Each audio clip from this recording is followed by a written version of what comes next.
வாழ்வே தவம் யாவும் சிவம். இனிய சிவ சொந்தங்களுக்கு வணக்கம். நமச்சிவாய.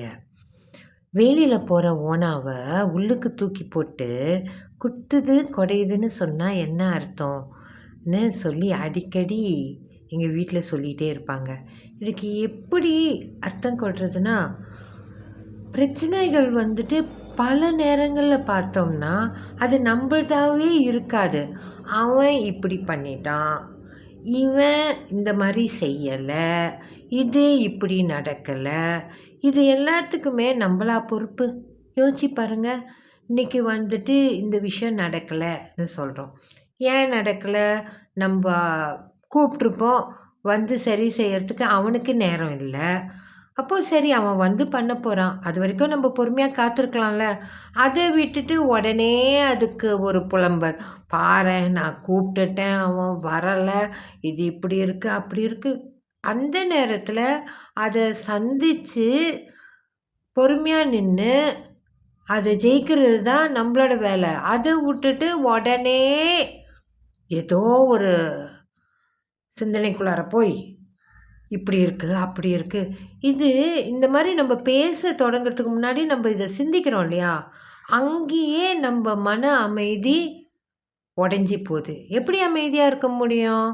ஏன்னா அந்த சூழலுக்கு நம்ம பொறுப்பு இல்லை. நம்மளால என்ன நடக்குமோ அவனுக்கு ஃபோன் அடித்து சொல்லியாச்சு, சொல்ல வேண்டிய விஷயம் சொல்லியாச்சு, அது நடக்கும்போது அது நடக்கும், காத்திருக்கணும் இல்லையா. இந்த ஒரு விஷயம் நம்ம கொஞ்சம் தெளிவாயிட்டோன்னு வச்சுக்கோங்களேன், நிறைய விஷயங்கள் நம்மளுக்கு மாறும்.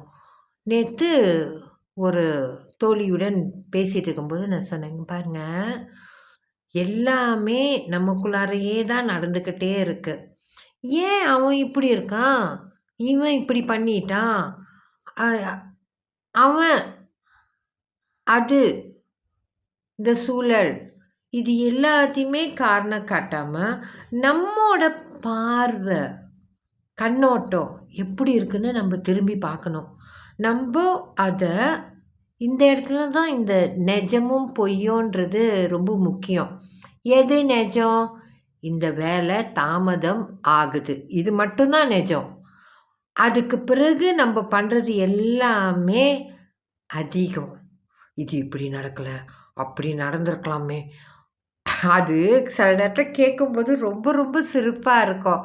ஏன்னா நான் பேசும்போது நான் அதை கவனித்து எதுக்கு நான் இவ்வளோ தூரம் இது ஒரு பில்டப் கொடுத்துட்ருக்கேன், என்ன காத்திருப்போம் அன்னு தொடங்கின பிறகு நிறையா மாற்றங்கள் நடந்துக்கிட்டே வருது.